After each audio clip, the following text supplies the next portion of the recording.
정말 믿기 힘든 일이 벌어졌습니다. 세계 각국을 누비며 도시 발전 수준을 분석해온 독일의 관광 전문 리포터가 서울 거리 한복판에서 예상치 못한 충격에 빠진 건데요. 단순한 취재차 방문했던 서울에서 외국인 여행자들이 쏟아낸 한마디는 세계가 알고 있던 기준을 완전히 뒤흔들어 놓았죠. 이 정도면 유럽 도시들이 벤치마킹해야 할 대상 아닌가요? 이 말이 결코 과장이 아니었습니다. 한국은 단지 편리한 나라를 넘어서 사람을 위한 구조가 설계된 사회였습니다. 도대체 서울에서는 무슨 일이 벌어지고 있었던 걸까요? 지금부터 그 생생한 이야기를 전해드리겠습니다. 사연을 시작하기 전 구독과 좋아요는 콘텐츠 제작에 큰 힘이 됩니다. 지금 세계는 단순한 효율보다 사람을 위한 질서와 마음을 원하고 있습니다. 그리고 그 질문 앞에 한국은 조용하지만 단단한 답을 내놓고 있었습니다. 저는 독일 베를린에서 관광 전문 리포터로 활동하고 있는 카밀라 셰퍼입니다. 여행과 관광 산업을 전문적으로 다루는 트래블노트라는 독일 잡지에서 글로벌 리포터로 일하고 있죠. 지금까지 유럽과 남미, 미국 등 다양한 지역을 취재하며 수많은 도시를 만나왔습니다. 하지만 아시아 지역은 일본 말고는 취재를 거의 한 적이 없었어요. 솔직히 말하면 한국이라는 나라는 제게 조금 낯설었습니다. 사실 독일에서 한국이라고 하면 보통 자동차나 가전제품을 먼저 떠올리잖아요. 여행지로는 그렇게까지 유명하지 않았죠.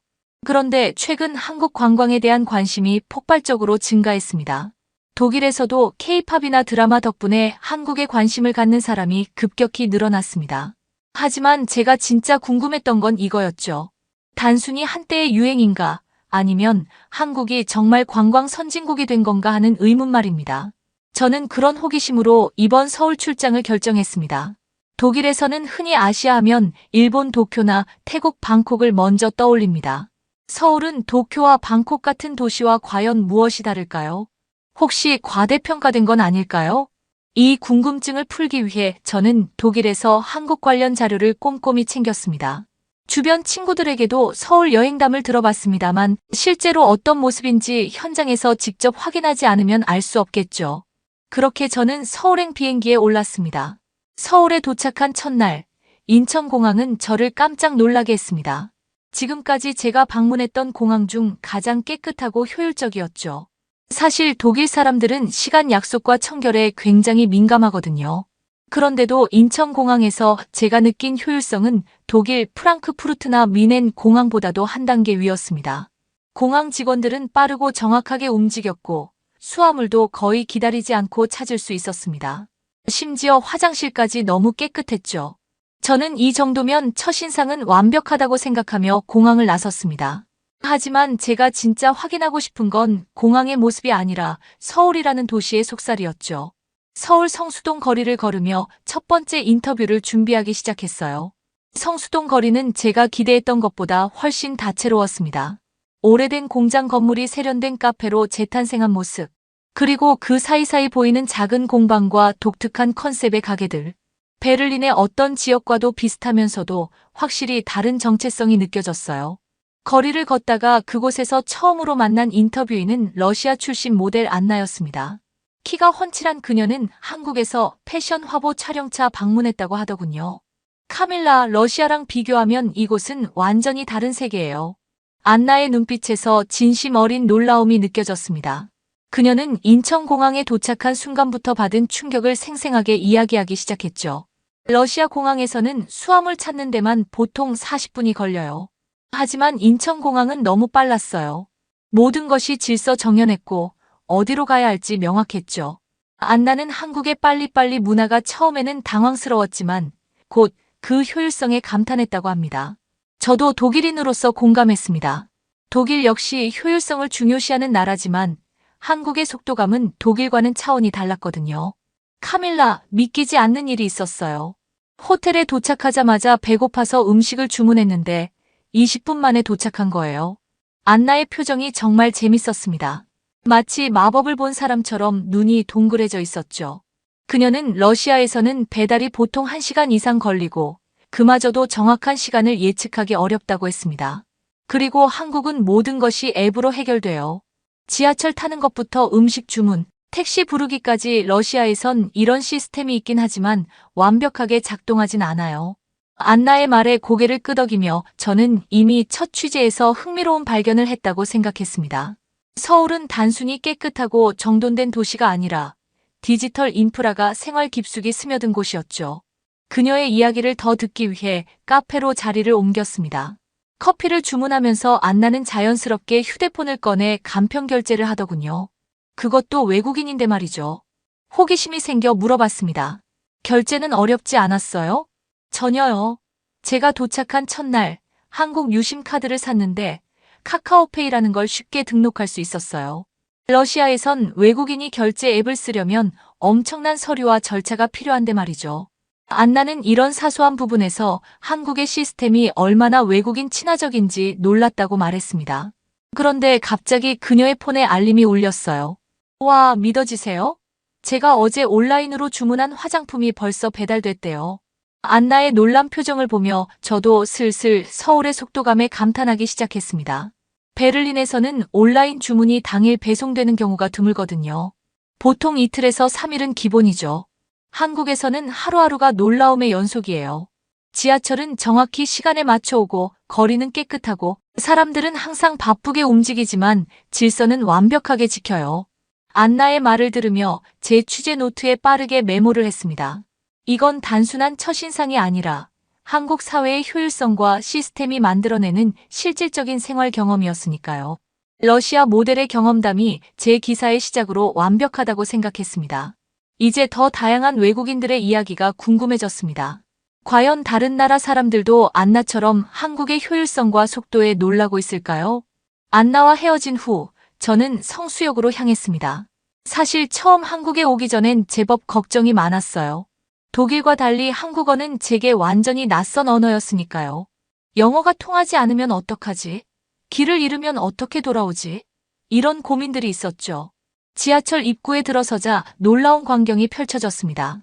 모든 안내판이 한국어와 영어로 병기되어 있었고 심지어 중국어와 일본어까지 표기된 곳도 있었어요. 독일 베를린의 대중교통도 외국인이 많이 이용하지만 이 정도로 다국어 서비스가 잘 되어 있진 않습니다. 또 지하철 내부는 놀라울 정도로 깨끗했어요. 베를린 지하철과는 비교가 안 될 정도였죠. 바닥에 쓰레기 하나 없이 반짝거렸고 모든 좌석이 정갈하게 유지되어 있었습니다. 안내방송도 정확히 다음 역을 알려주었고 전자 디스플레이에는 실시간으로 도착 정보가 업데이트됐습니다. 동대문역 사문화공원에 도착해 전통과 현대가 공존하는 풍경을 구경하던 중 한 외국인 커플이 지도를 들고 두리번거리는 모습이 눈에 띄었습니다. 호주에서 온 마이클과 리사라고 했죠. 취재차 한국에 왔다는 제 이야기를 듣자 그들은 너무나 반가워했습니다. 우리도 관광객이지만 한국의 교통 시스템은 정말 감탄스러워요. 마이클이 흥분된 어조로 말했습니다. 호주 시드니도 좋은 도시지만 서울의 대중교통은 다른 차원이에요. 지하철 노선이 복잡한데도 길 잃은 적이 한 번도 없어요. 리사는 스마트폰을 보여주며 덧붙였습니다. 이 카카오맵이라는 앱은 정말 대단해요. 영어로 목적지만 입력하면 상세한 경로를 알려주거든요. 버스, 지하철 시간까지 정확히 알 수 있어서 시간 계획을 세우기 너무 좋아요. 특히 인상적이었던 건 리사의 친구 이야기였습니다. 제 친구 제시카는 한국어를 한마디도 못하는데 혼자서 부산까지 여행했어요. 언어 장벽이 전혀 문제가 되지 않았대요. 이는 제가 독일 매체에 소개하고 싶은 중요한 포인트였습니다.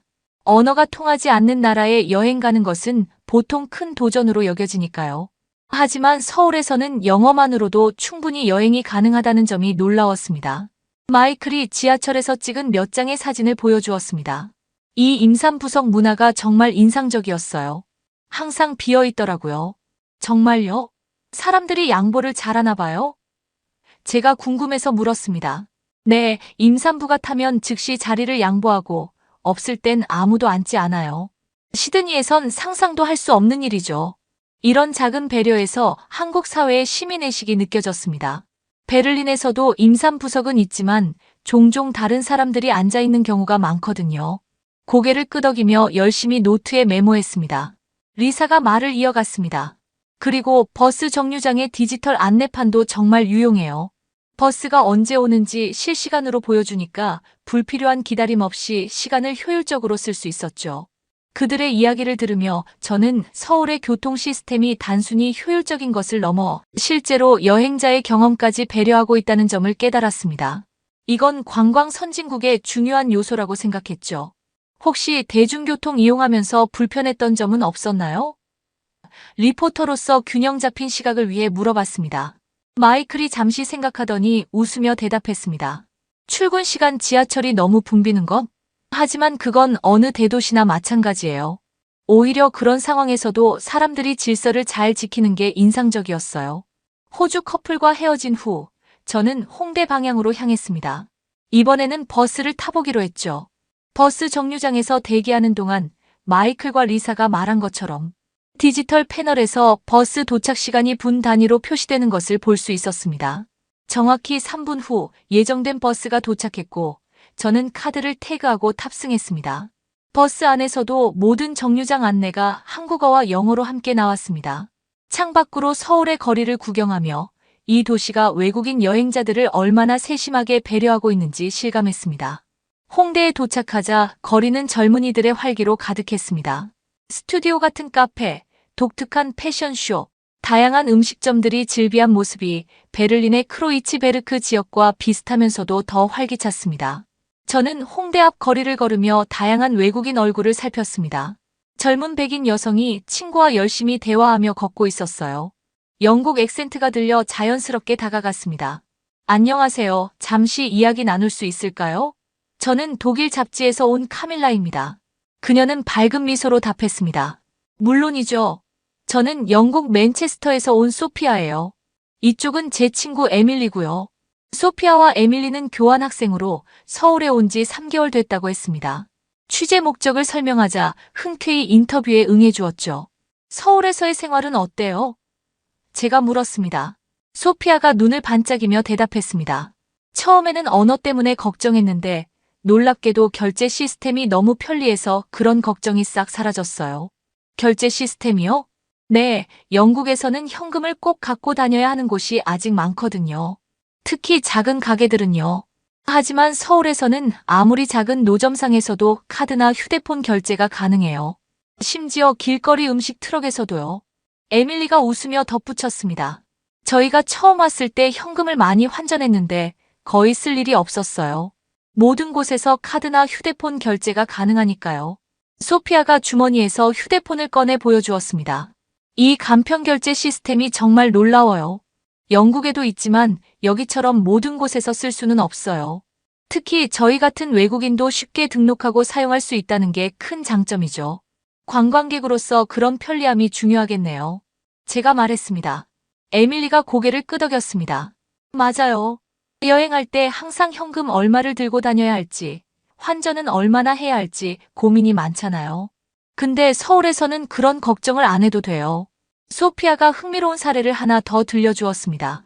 지난주에 친구가 급하게 영국에서 방문했는데 환전할 시간도 없었어요. 그런데도 공항에서 유심카드만 사서 앱 깔고 결제 등록하니까 바로 사용할 수 있더라고요. 정말 편리했죠. 저는 그들에게 물었습니다. 소비 측면에서 가장 인상적이었던 경험은 뭐였어요? 에밀리가 손뼉을 치며 대답했습니다. 아, 화장품이요. 저는 화장품에 관심이 많은데 한국 화장품은 품질 대비 가격이 정말 합리적이에요. 소피아도 즉시 동의했습니다. 맞아요. 제가 영국에서 사용하던 립 틴트가 있는데 거기서는 거의 약 4만 원이었어요. 근데 이곳 올리브영에서 비슷한 제품을 찾았더니 1만 원대였죠. 품질은 오히려 더 좋았고요. 그녀는 가방에서 작은 화장품 파우치를 꺼내 보여주었습니다. 여러 한국 브랜드의 화장품이 가득했어요. 이 모든 걸 합해도 영국에서 고급 브랜드 립스틱 하나 살 돈이면 충분했어요. 비용 대비 가치가 정말 뛰어나요. 소비 경험에 대한 이야기는 계속 이어졌습니다. 에밀리는 카페 문화에 대해 이야기했죠. 카페도 정말 매력적이에요. 영국 스타벅스보다 훨씬 다양한 메뉴가 있고 인테리어도 예쁘고 가격도 그렇게 비싸지 않아요. 저는 호기심에 물었습니다. 다른 나라와 비교해서 가격 대비 경험 측면에서는 어떤가요? 소피아가 잠시 생각하더니 대답했습니다. 저는 여러 나라를 여행했지만 서울처럼 가격 대비 경험이 뛰어난 곳은 없었던 것 같아요. 런던, 파리, 로마 다 좋지만 비싸거든요. 도쿄도 가봤는데 서울보다 물가가 더 높았어요. 에밀리가 덧붙였습니다. 특히 소소한 즐거움들, 예를 들어 길거리 음식이나 작은 기념품 같은 것들을 부담 없이 즐길 수 있다는 게 큰 매력이에요. 여행자 입장에서는 모든 경험을 다 해보고 싶잖아요. 서울에서는 그게 가능하죠. 소피아는 스마트폰을 보여주며 또 다른 경험을 들려주었습니다. 그리고 택시 앱도 정말 편리해요. 여기 카카오 택시라는 앱은 우버보다 더 사용하기 쉽고 가격도 투명해요. 영국에서는 택시가 너무 비싸서 자주 이용하기 어렵거든요. 소피아와 에밀리의 이야기를 들으며 저는 한국의 소비 환경이 관광객들에게 얼마나 편리하게 설계되어 있는지 실감했습니다. 결제의 편리함, 합리적인 가격, 품질에 대한 신뢰. 이런 요소들이 모여 외국인 관광객들에게 경제적 자유를 선사하고 있었던 거죠. 두 영국 친구들과 헤어지면서 저는 홍대의 작은 화장품 가게에 들어가 보기로 했습니다. 소피아가 말한 립 틴트가 궁금했거든요. 가게에 들어서자 다양한 브랜드와 제품들이 눈앞에 펼쳐졌습니다. 직원이 영어로 친절하게 응대해 주었고 제가 고른 립 틴트 몇 개는 정말 1만 원대였습니다. 결제도 카드 한 번 떼는 것으로 간단히 끝났죠. 가게를 나서면서 저는 생각했습니다. 작은 소비에서 오는 만족감, 이것이 관광객들이 한국의 매력을 느끼는 또 다른 이유구나. 제 취재 노트에는 소비자, 친화적인 환경이 관광 경험의 질을 어떻게 높이는지에 대한 메모가 빼곡히 채워졌습니다. 저녁이 되자 서울의 또 다른 얼굴이 드러났습니다. 건물들의 네온 사인이 켜지고 도시는 화려한 빛으로 물들었죠. 맛있는 음식을 먹기 위해 강남 쪽으로 향했습니다. 레스토랑에 들어서자 세련된 인테리어와 깔끔한 테이블 세팅이 눈에 들어왔습니다. 식당은 꽤 붐비고 있었어요. 테이블에 앉자 옆자리에서 영어로 메뉴에 대해 이야기하는 소리가 들렸습니다. 호기심에 시선을 돌리니 30대 초반으로 보이는 서양 여성이 한국인 친구와 함께 앉아 있었죠. 식사를 마치고 나올 때 용기를 내어 말을 걸었습니다. 그녀는 밝은 미소로 답했습니다. 멜리사는 패션 디자이너로 한국 패션 트렌드를 연구하기 위해 일주일 전에 처음 서울에 왔다고 했습니다. 우리는 근처 카페로 자리를 옮겨 대화를 이어갔습니다.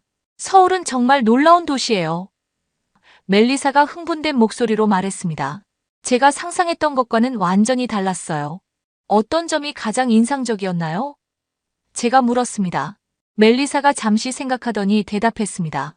도시 구조요. 서울은 코너를 돌면 새로운 것이 있는 도시예요.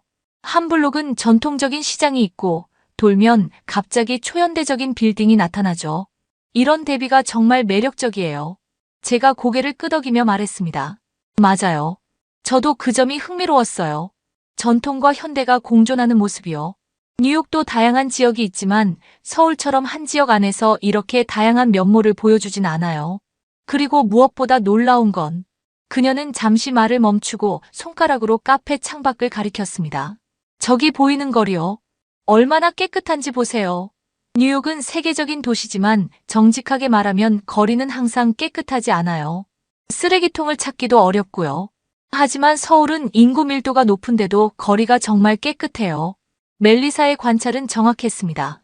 사실 저도 베를린과 비교했을 때 서울의 청결함에 놀랐거든요. 뉴욕과 같은 대도시에서 온 사람이 이런 점을 언급한다는 건 더욱 의미가 있었습니다. 그리고 안전하다는 느낌이 들어요. 멜리사가 이어서 말했습니다. 밤에도 거리를 걸을 때 불안함이 없어요. 뉴욕에서는 항상 주변을 경계하며 걷는데 여기서는 그런 긴장감이 없죠. 그녀는 휴대폰을 꺼내 몇 장의 사진을 보여주었습니다. 늦은 밤 명동거리에서 찍은 사진이었어요. 여전히 많은 사람들이 쇼핑을 즐기고 있었고 밝은 조명 아래 활기찬 분위기가 느껴졌습니다. 이게 밤 11시에 찍은 사진이에요. 뉴욕에서도 타임스퀘어 같은 곳은 늦게까지 사람이 많지만 이렇게 일반 쇼핑 거리가 늦은 시간까지 안전하게 북적이는 경우는 드물어요. 멜리사는 서울의 쇼핑 경험에 대해서도 이야기했습니다. 처음에 동대문 시장에 갔을 때 완전히 압도됐어요. 그 규모와 다양성이 믿기지 않았거든요. 한 건물에 수백 개의 상점이 있고 옷부터 액세서리, 원단까지 모든 것이 있었죠. 쇼핑은 어땠나요? 의사소통에 문제는 없었어요? 제가 물었습니다. 물론 언어 장벽이 있었지만 대부분의 판매자들이 기본적인 영어나 계산기를 이용해 가격을 알려주었어요. 그리고 놀라운 건 제가 마음에 드는 원단을 발견하고 그걸로 뭔가 만들고 싶다고 했더니 판매자가 바로 근처 재봉사를 소개해줬다는 거예요. 그날 저녁에 맞춤 블라우스를 받을 수 있었죠. 멜리사의 눈이 반짝였습니다. 이런 경험은 뉴욕에서는 상상도 할 수 없어요. 그것도 이렇게 합리적인 가격에요. 그녀는 잠시 생각에 잠기더니 웃으며 말했습니다. 사실 서울에 오기 전에 일본 도쿄에 들렀었어요. 거기서 몇 가지 옷을 샀는데 지금은 그게 정말 후회돼요. 왜요? 저는 호기심이 생겼습니다. 서울의 패션이 더 트렌디하고 가격도 훨씬 저렴했거든요.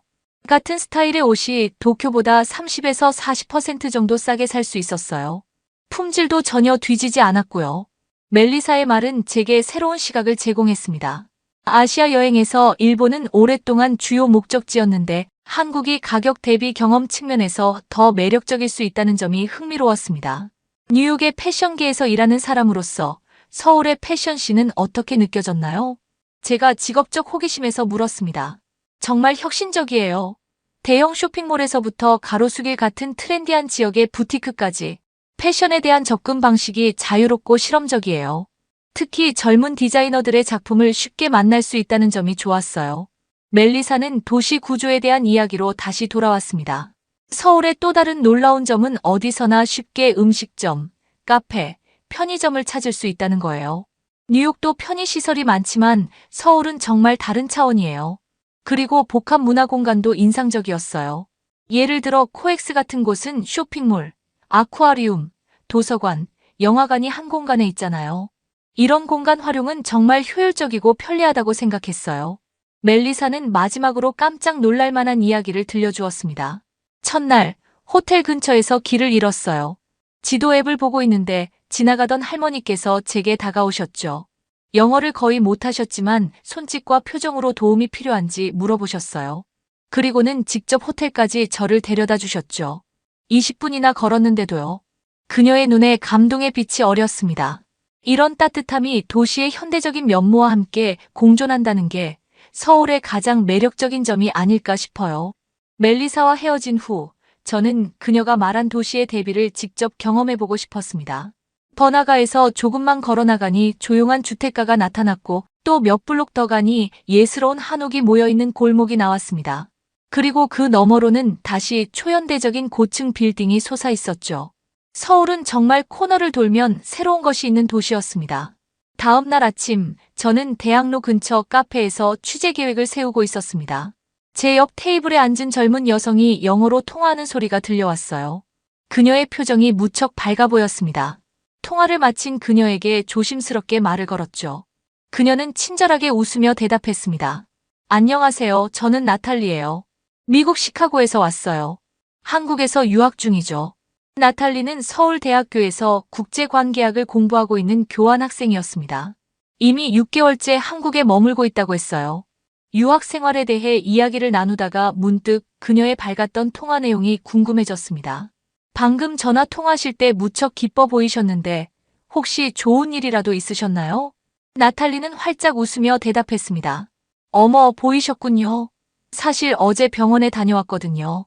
그 경험이 너무 놀라워서 지금 미국에 있는 엄마에게 전화했던 거예요. 병원이요? 제가 걱정스러운 표정으로 물었습니다. 아, 걱정 마세요. 심각한 병은 아니었어요. 며칠 전부터 목이 아프고 열이 나서 병원에 갔던 건데 그 과정이 정말 놀라웠어요. 나탈리는 자세를 고쳐 앉으며 흥분된 목소리로 이야기하기 시작했습니다. 미국에서는 병원에 가는 건 정말 스트레스예요. 예약하는 데만 보통 몇 주가 걸리고 비용도 어마어마하죠. 보험이 있어도 본인 부담금이 크고요. 그녀는 잠시 숨을 고르더니 계속했습니다. 그런데 여기서는 그냥 근처 내과에 걸어 들어갔어요. 예약도 필요 없었죠. 접수하고 10분 정도 기다리니 의사 선생님을 만날 수 있었어요. 진료는 꼼꼼했고 바로 처방전을 받았죠. 그렇군요. 시스템이 효율적인 것 같네요. 제가 말했습니다. 효율적인 정도가 아니에요. 정말 놀라운 건 비용이었어요. 진료비가 고작 15,000원이었어요. 미국이었다면 보험 없이는 최소 150달러는 냈을 거예요. 나탈리의 눈이 커졌습니다. 그리고 약국은 병원 바로 옆에 있었어요. 처방전을 보여주니까 5분 만에 약을 주셨고 약값도 7,000원 정도였죠. 미국에서는 약값만 해도 수십 달러는 기본이에요. 저는 호기심이 생겼습니다. 외국인도 한국 의료보험 혜택을 받을 수 있나요? 네. 제가 학생 비자로 6개월 이상 머물기 때문에 국민건강보험에 가입할 수 있었어요. 한 달에 내는 보험료가 10만 원 정도인데 이게 미국 보험료의 10분의 1도 안 돼요. 그리고 보장 범위는 오히려 더 넓고요. 나탈리는 그녀의 휴대폰을 꺼내 사진을 보여주었습니다. 깔끔한 병원 로비와 현대적인 의료 장비가 보였습니다. 이건 제가 갔던 동네 의원이에요. 규모는 작지만 시설은 최신이었죠. 선생님도 영어를 잘하셔서 의사소통에 전혀 문제가 없었고요. 저는 고개를 끄덕였습니다. 독일도 의료 시스템이 잘 갖춰진 나라지만 외국인이 이렇게 쉽게 접근하기는 어려운 부분이 있거든요. 최소 일주일은 기다려야 해요. 나탈리는 한국 의료 시스템의 또 다른 장점도 언급했습니다. 그리고 의사 선생님들이 정말 꼼꼼하세요. 질문도 많이 받아주시고 설명도 자세히 해주시죠. 미국에서는 의사를 만나는 시간이 정말 짧은데 여기서는 충분히 상담받을 수 있었어요. 저는 궁금해졌습니다. 병원 외에 다른 복지 측면에서는 어떤 경험이 있으셨나요? 공공시설 이용이 정말 저렴해요. 예를 들어 수영장이나 체육관 같은 공공체육시설을 이용할 때 학생 할인이 크고 도서관도 누구나 쉽게 이용할 수 있죠. 미국에서는 이런 시설들이 보통 비싸거나 회원제로 운영되는 경우가 많아요. 나탈리가 커피를 한 모금 마시고 말을 이었습니다. 처음에는 한국에 올 때 의료 문제가 가장 걱정됐어요. 언어도 통하지 않는 나라에서 아프면 어떡하나 걱정했죠. 하지만 지금은 오히려 미국으로 돌아가는 게 걱정이에요. 이렇게 접근성 높고 저렴한 의료 서비스에 익숙해졌는데 다시 미국 시스템으로 돌아가야 한다니. 그녀는 씁쓸한 웃음을 지었습니다. 실은 방금 엄마에게 그 이야기를 하고 있었어요. 엄마도 놀라시더라고요. 미국에서 의료비 때문에 파산하는 사람들이 얼마나 많은데 한국은 어떻게 이런 시스템을 유지할 수 있냐고요. 나탈리와의 대화는 저에게 깊은 인상을 남겼습니다.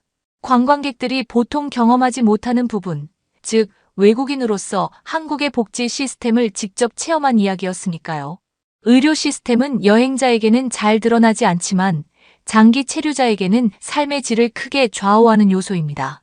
나탈리와 헤어진 후 저는 근처 약국을 지나가게 되었습니다. 호기심에 들어가 보니 정말 깔끔하고 현대적인 시설이 눈에 띄었습니다.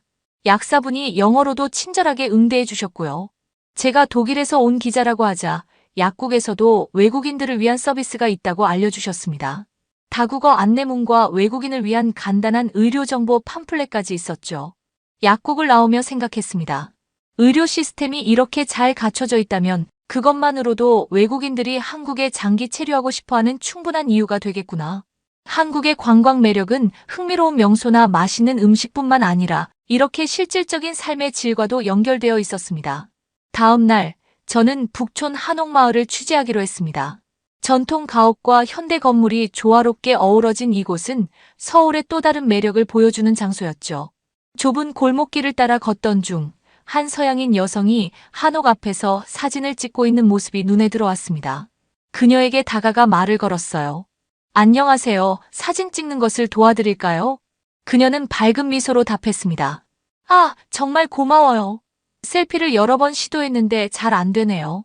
카메라를 건네받아 몇 장의 사진을 찍어준 후 자연스럽게 대화를 이어갔습니다. 제 취재 목적을 설명하자 그녀는 흔쾌히 인터뷰에 응해주었죠. 저는 엘리사라고 해요. 프랑스 파리에서 왔습니다. 엘리사는 32세로 프랑스 IT 기업의 마케팅 매니저였습니다. 회사의 아시아 지사 설립을 위해 지난 1년간 서울에서 근무하고 있다고 했어요. 최근에는 가족들이 방문해 함께 한국을 여행 중이라고 했습니다. 서울에서의 생활은 어떠세요? 제가 물었습니다. 엘리사는 잠시 생각하더니 진지한 표정으로 대답했습니다. 솔직히 말하면 저는 여기서 완전히 스포일됐어요. 스포일됐다고요? 제가 호기심을 느끼며 물었습니다. 네, 정말로요. 그녀가 웃으며 말했습니다. 파리로 돌아가면 모든 것이 너무 불편하게 느껴질 것 같아요. 마치 어떤 편리함에 중독된 아이처럼요. 저는 더 자세한 이야기를 듣고 싶었습니다. 어떤 점이 그렇게 편리했나요? 어디서부터 시작해야 할지 모르겠네요. 엘리사가 손을 들어 올리며 말했습니다. 행정 절차부터 말할까요? 프랑스에서는 간단한 서류 하나 처리하는데 몇 주가 걸리고 여러 부서를 방문해야 해요. 하지만 서울에서는 대부분 온라인으로 빠르게 처리되고 꼭 방문해야 할 경우에도 하루면 충분하죠. 그녀는 계속해서 이야기했습니다. 인터넷 속도는 말할 것도 없고요. 프랑스에서는 영상 한 편 다운로드하는데 몇 분이 걸리는데 여기서는 순식간이에요. 와이파이도 거의 모든 곳에서 무료로 연결할 수 있고요. 일상생활에서 가장 큰 차이점은 뭐였나요? 제가 물었습니다. 엘리사는 손가락을 들어 하나씩 세기 시작했습니다. 첫째, 24시간 문화요. 파리에서는 저녁 8시만 되면 대부분의 상점이 문을 닫아요. 일요일에는 거의 모든 곳이 휴무고요. 하지만 서울에서는 언제든 필요한 것을 구할 수 있어요. 심야에 배가 고프면 레스토랑을 찾을 수 있고 갑자기 약이 필요해도 약국을 찾을 수 있죠. 둘째, 배달 문화요. 프랑스에서는 피자나 중식 정도만 배달이 가능한데 여기서는 모든 종류의 음식을 배달시킬 수 있어요. 심지어 카페 음료까지요. 처음에는 이게 정말 신기했어요. 셋째, 디지털 결제의 편리함이에요. 프랑스는 여전히 현금 사용이 많은 편인데 서울은 스마트폰 하나로 모든 결제가 가능하죠. 그리고 온라인 쇼핑도 너무 빨라요. 주문하고 몇 시간 만에 배송되는 경우도 많거든요. 엘리사의 얼굴에 감탄의 표정이 역력했습니다. 저는 문득 그녀의 가족들이 방문했다는 이야기가 생각났습니다. 가족들이 한국을 방문했을 때 반응은 어땠나요? 이 질문에 엘리사는 크게 웃었습니다. 아, 그건 정말 재미있는 이야기예요. 제 부모님은 60대인데 처음에는 한국에 대해 별로 기대하지 않으셨어요. 부모님 세대에게 아시아는 여전히 멀고 낯선 곳이니까요. 그런데 인천공항에 도착하는 순간부터 충격의 연속이었대요. 우선 공항 자체가 너무 현대적이고 깨끗했고 입국 절차도 빠르게 진행됐죠. 파리 샤를 드골 공항과는 비교도 안 된다고 하셨어요. 엘리사는 부모님의 또 다른 놀라움을 들려주었습니다. 서울에 도착해서 고층 빌딩들을 보고 부모님이 정말 놀라셨어요. 이게 정말 아시아야? 라고 물으시더라고요. 특히 야경에 완전히 매료되셨죠. 그녀는 잠시 미소를 지으며 생각에 잠기더니 말을 이었습니다. 그런데 가장 인상적인 반응은 공중화장실을 사용하고 나서였어요. 공중화장실이요? 제가 의아해하며 물었습니다. 네, 특히 제 어머니가요. 파리에서는 깨끗한 공중화장실을 찾기가 정말 어려워요. 대부분 지저분하고 화장지도 없고 사용료를 내야 하는 경우도 많죠. 그런데 서울에서는 쇼핑몰이든 지하철이든 어디서나 깨끗한 화장실을 쉽게 찾을 수 있잖아요. 엘리사가 즐거운 표정으로 말을 이었습니다. 어머니가 말씀하시길 이런 것이 진정한 선진국의 모습이라고 하셨어요. 파리가 문화와 예술의 도시라면 서울은 편리함과 효율성의 도시라고요. 아버지는 어떠셨나요? 제가 물었습니다. 아버지는 안전에 가장 놀라셨어요. 밤늦게 돌아다녀도 안전하다는 점, 그리고 길거리에서 스마트폰을 마음껏 사용해도 된다는 점이요. 파리에서는 관광객을 대상으로 한 소매치기가 많아서 항상 조심해야 하거든요. 엘리사는 한국 음식에 대한 가족들의 반응도 들려주었습니다. 처음에는 김치에 도전하기를 주저했지만 지금은 매일 찾을 정도로 좋아하세요. 특히 한국의 신선한 해산물과 구이 요리에 완전히 반했어요. 프랑스도 요리로 유명하지만 한국 음식의 다양성과 건강함에 감탄했죠. 엘리사의 목소리에 진심 어린 존경이 묻어났습니다. 사실 프랑스 사람들은 자기 나라가 최고라는 자부심이 강해요. 특히 음식, 패션, 예술 분야에서요. 하지만 한국에 와보니 많은 면에서 우리가 배울 점이 있다는 걸 느꼈어요. 그녀는 잠시 생각에 잠기더니 말을 이었습니다. 제가 특히 인상 깊었던 점은 한국의 변화 속도예요. 프랑스는 오랜 역사와 전통을 가진 나라지만 때로는 그것이 발전의 걸림돌이 되기도 해요. 변화를 두려워하는 경향이 있거든요. 하지만 한국은 빠르게 적응하고 발전하는 모습이 놀랍습니다. 엘리사의 이야기를 들으며 저는 같은 유럽 출신으로서 공감되는 부분이 많았습니다. 베를린 역시 파리만큼은 아니지만 전통을 중시하고 변화에 다소 보수적인 측면이 있으니까요. 지금까지의 경험을 바탕으로 한국에 대해 어떤 인상을 갖게 되었나요? 제가 마지막으로 물었습니다. 엘리사는 진지한 표정으로 대답했습니다. 한국은 효율성과 따뜻함이 공존하는 나라라고 생각해요. 기술적으로는 매우 앞서 있지만 그 안에는 여전히 인간적인 정서가 살아있죠. 프랑스는 낭만과 여유를 중시하는 문화인데 한국은 효율성과 실용성을 중시하면서도 인간관계를 소중히 여기는 것 같아요. 엘리사와 헤어진 후 저는 그녀의 말을 곱씹었습니다. 문명의 격차라는 표현이 자연스럽게 떠올랐어요. 프랑스처럼 오랜 역사와 문화적 자부심을 가진 나라. 출신의 사람이 한국의 현대적 시스템에 감탄한다는 것은 매우 의미 있는 일이었습니다. 유럽이 오랫동안 문화와 예술의 중심지로 자리매김했다면 이제는 한국과 같은 나라들이 새로운 형태의 생활 문명을 선도하고 있는 것 같았습니다. 북촌의 좁은 골목길을 걸으며 저는 전통 한옥과 그 너머로 보이는 현대적 고층 빌딩의 대비를 바라보았습니다. 이 풍경이 바로 한국의 모습이 아닐까 싶었습니다. 전통을 보존하면서도 빠르게 변화하고 발전하는 나라, 그리고 그 과정에서 사람들의 삶의 질을 높이는 데 성공한 나라. 제 취재 노트에는 새로운 키워드가 하나 더 추가되었습니다. 취재 마지막 날, 저는 다양한 인터뷰를 통해 들었던 이야기들을 정리하며 서울의 강남역 인근 카페에 앉아 있었습니다. 지금까지 만났던 외국인들은 대부분 관광객이나 단기 체류자였기에 장기 거주자의 시선으로 본 한국 사회에 대해서도 들어보고 싶었습니다. 마침 카페 옆자리에서 영어와 한국어를 번갈아 사용하며 대화하는 외국인 남성이 눈에 띄었습니다. 그는 한국인 동료들과 비즈니스 미팅을 마무리하는 중이었죠. 그들의 미팅이 끝나고 동료들이 자리를 뜨자 용기를 내어 말을 걸었습니다. 그는 친절한 미소로 답했습니다. 저는 마크 존슨이라고 합니다. 캐나다 토론토 출신이고 한국에서 7년째 살고 있어요. 마크는 40대 초반으로 국제 마케팅 회사의 한국 지사에서 근무하고 있었습니다. 처음에는 2년 계약으로 왔다가 한국 생활이 너무 마음에 들어 정착하기로 했다고 합니다. 7년이면 정말 긴 시간이네요. 한국에서의 생활은 어떠셨나요? 제가 물었습니다. 마크는 잠시 생각하더니 진지한 표정으로 대답했습니다. 처음 2년은 적응하느라 힘들었어요. 언어 장벽도 있었고 문화적 차이도 컸으니까요. 하지만 지금은 한국을 제 두 번째 고향이라고 생각할 정도로 애정이 생겼습니다. 구체적으로 어떤 점이 좋으셨나요? 제가 다시 물었습니다. 무엇보다 존중이라는 단어가 떠오르네요. 마크가 대답했습니다.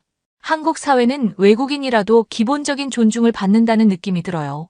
물론 가끔 문화적 차이로 인한 오해가 있기도 하지만 대부분의 사람들은 진심으로 도우려고 합니다.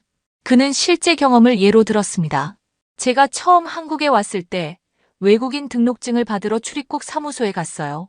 캐나다에서의 경험으로는 관공서에서 일을 처리하는 건 항상 스트레스였거든요. 하지만 놀랍게도 담당 공무원분이 영어로 친절하게 설명해 주셨고 제가 필요한 서류를 빠르게 처리해 주셨어요. 마크는 미소를 지으며 계속했습니다. 토론토에서는 이민국에 가면 최소 반나절은 기다려야 하고 담당자들도 무뚝뚝한 경우가 많아요. 하지만 서울에서는 모든 절차가 효율적이었고 외국인을 위한 통역 서비스까지 제공되더라고요. 직장 생활은 어떠셨나요? 제가 궁금해서 물었습니다. 그건 더 흥미로운 경험이었어요. 마크가 웃으며 말했습니다. 한국의 회사 문화는 캐나다와 많이 달라요. 위계 질서가 강하고 집단주의적인 성향이 있죠. 처음에는 이에 적응하기 어려웠어요. 그는 잠시 커피를 한 모금 마시고 이어갔습니다. 하지만 놀라웠던 건 동료들이 저를 팀의 일원으로 받아들이기 위해 정말 노력했다는 거예요. 회식에 꼭 초대해주고 한국 문화를 이해할 수 있도록 도와주었죠. 심지어 몇몇 동료들은 저를 위해 영어를 배우기도 했어요. 마크의 표정이 더욱 밝아졌습니다. 특히 팀워크 면에서는 한국이 캐나다보다 더 뛰어난 것 같아요. 프로젝트가 마감에 임박했을 때 모든 팀원이 함께 밤을 새워 일하는 경우가 많았어요. 그런 헌신과 단결력은 북미에서는 보기 드문 것 같아요. 한국 생활에 어려운 점은 없었나요? 제가 균형 잡힌 시각을 위해 물었습니다. 마크는 솔직하게 대답했습니다. 물론 있죠. 가장 큰 어려움은 언어였어요. 한국어는 정말 배우기 어려운 언어거든요. 지금도 비즈니스 미팅에서는 통역사의 도움이 필요할 때가 많아요. 그는 생각에 잠기더니 말을 이었습니다. 그리고 때로는 외국인이라는 레이블이 따라다니는 것도 부담스러워요. 아무리 오래 살아도 항상 외국인으로 보이니까요. 하지만 이건 어느 나라에서나 겪는 문제겠죠. 그는 한국에서의 안전함에 대해서도 언급했습니다. 7년 동안 살면서 단 한 번도 범죄의 위협을 느낀 적이 없어요. 밤늦게 귀가해도 안전하다는 느낌이 들고 물건을 잃어버렸을 때도 대부분 돌려받을 수 있었죠. 이런 안전함은 외국인으로서 정말 큰 안도감을 줍니다. 그의 이야기를 듣고 있자니 외국인으로서 한국에 정착한다는 것이 어떤 경험인지 더 깊이 이해할 수 있었습니다. 단기 방문객이 경험하는 신기함을 넘어 실제로 그 사회에 적응하고 살아가는 모습이었으니까요. 마지막으로 장기 거주자로서 한국 사회에 대해 어떤 인상을 갖게 되셨나요? 제가 물었습니다. 마크는 진지한 표정으로 대답했습니다. 한국은 매우 역동적인 사회예요. 놀라운 속도로 변화하고 발전하죠. 제가 처음 왔을 때와 지금의 서울은 많이 달라요. 더 국제화되고 더 다양해졌습니다. 그는 잠시 생각에 잠기더니 말을 이었습니다. 하지만 그 변화 속에서도 한국 사람들은 자신들의 정체성과 전통 가치를 잃지 않아요. 현대적인 기술과 편리함을 추구하면서도 사람 사이의 관계와 예의를 중시하죠. 이런 균형이 한국 사회의 강점이 아닐까 생각합니다. 마크는 미소를 지으며 마지막 말을 덧붙였습니다. 제가 한국에서 배운 가장 큰 교훈은 서로 다른 문화권의 사람들이 언어가 완벽히 통하지 않아도 충분히 깊은 관계를 맺을 수 있다는 거예요. 진심은 언어의 장벽을 넘어서 전해지니까요. 마크와의 인터뷰를 마치고 호텔로 돌아오는 길, 저는 지난 며칠간의 취재를 되돌아보았습니다. 다양한 국적의 사람들이 한국에서 경험한 이야기들이 제 머릿속에 생생했습니다. 그들의 이야기에는 공통점이 있었습니다. 효율성, 편리함, 안전함, 그리고 그 속에 숨어있는 따뜻한 인간미. 이것이 바로 외국인들이 경험한 한국의 모습이었습니다. 호텔 방에 돌아와 취재 노트를 정리하며 저는 한국에 대한 저만의 결론을 내렸습니다. 한국은 단순히 K-팝이나 드라마로 유명한 나라가 아니었습니다. 또한 단순히 기술이 발달한 나라도 아니었죠. 한국은 빠른 변화와 발전 속에서도 인간적인 가치를 잃지 않은 나라, 효율성과 따뜻함이 공존하는 나라였습니다. 독일로 돌아가면 한국의 많은 것들이 그리워질 것 같습니다. 특히 그 효율적인 시스템과 따뜻한 인간미가요. 어쩌면 저도 다음에는 관광이 아닌 더 긴 체류를 위해 한국을 다시 찾게 될지도 모르겠습니다. 마지막 날 밤 서울의 야경을 바라보며 저는 생각했습니다. 이 도시는 단순한 관광지가 아니다. 이곳은 세계의 미래를 엿볼 수 있는 창이다. 이번 취재는 저에게도 새로운 시각을 열어준 소중한 경험이었습니다. 한국이라는 나라에 대한 고정관념을 넘어 실제로 그곳에서 살아가는 사람들의 이야기를 통해 더 깊고 풍부한 이해를 얻게 되었으니까요. 이제 베를린에서 제 독자들에게 이 생생한 이야기를 전할 시간입니다. 그들도 언젠가 직접 한국을 방문하여 제가 만난 사람들처럼 놀라움과 감동의 순간을 경험하길 바랍니다. 지금까지 긴 이야기 들어주셔서 진심으로 감사드립니다. 저의 이야기가 여러분께 새로운 시각을 줄 수 있었기를 바랍니다. 오늘의 이야기가 마음에 와닿았다면 구독과 좋아요를 눌러주세요. 다음에도 더욱 흥미로운 이야기로 찾아뵙겠습니다. 감사합니다.